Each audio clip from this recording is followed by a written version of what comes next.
تعالوا نعمل شوية حواوشي نباتي صيامي من غير لحمة ومن غير فراخ، بس طعمهم أحلى بكتير من الحواوشي اللي بلحمة. وده بقى من الوصفات النباتي السهلة والسريعة واللي ما بتاخدش وقت، وكمان طعمها لذيذ جدا.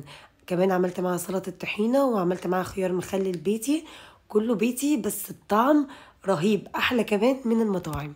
وكالعادة قبل ما ابدأ وصفتي بحب افكرك انك ما تنسيش اللايك والشير والكومنت علشان تشجعيني اكمل وانزل وصفات اكتر. ويلا بينا نشوف تركاتي واسراري في الحواوشي الصيامي. اول حاجة معايا فول صويا، انا هعمله بالفول الصويا.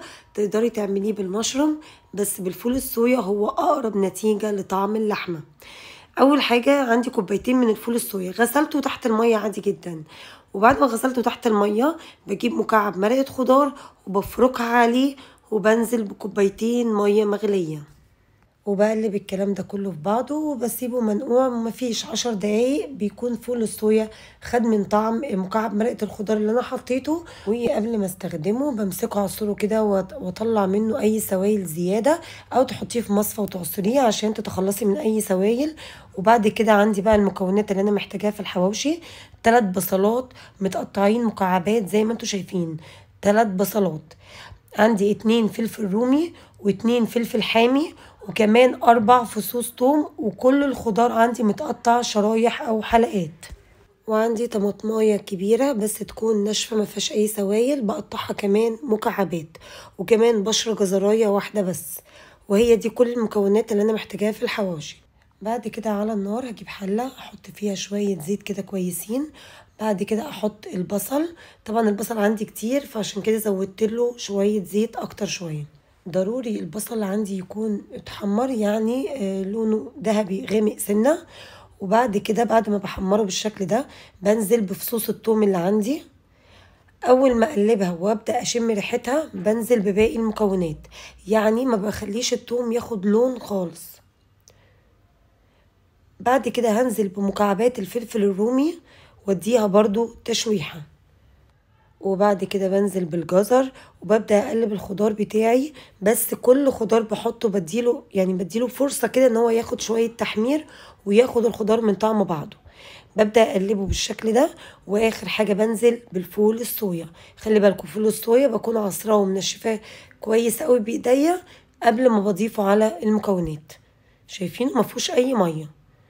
وببدأ اقلبه كويس جدا. كده فاضل مكعبات الطماطم، ودي مش بتتحط دلوقتي، دي بتتحط في الاخر خالص. اقلب كده فول الصويا عشان ياخد من طعم الخضار اللي احنا حطيناه، لان فول الصويا عامه ما بيبقاش ليه طعم. بعد كده هحط بهارات لحمه او فراخ، كيس بهارات لحمه. وبعد كده كيس بهارات خضار، كيس بهارات او توابل بتاعه الخضار او مرقه الخضار الفوريه، اي حاجه. معلقه كبيره كزبره، معلقه صغيره كبابه صيني بودر، كمان فلفل اسود، شويه كمون صغيرين، شويه شطه صغيرين، وبشر جوز الطيب. الشطه طبعا حسب الرغبه.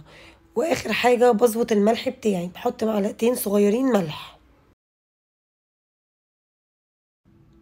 ونقلب الكلام ده كله يتقلب كويس، واشم الريحه بقى، اشم ريحه الخضار بتاعتي.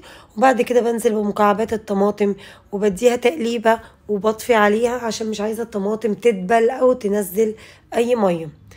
بعد كده بروح مجهزه العيش بتاعي، بفتح بقى حته صغيره كده اللي انا هبدا احشي بيها العيش زي ما بنعمل حواوشي عادي جدا. وببدا بقى اعبي العيش بتاعي واوزعه جواه الحشوه كويس جدا.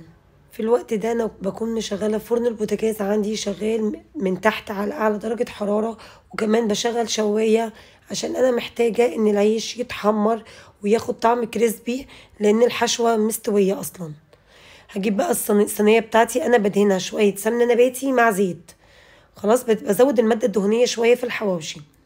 برص العيش بتاعي كده زي ما الصينيه تاخد عندك، وخلي بالكم انا بقلبه تحت الشوايه عشان يتحمر من كل الجوانب.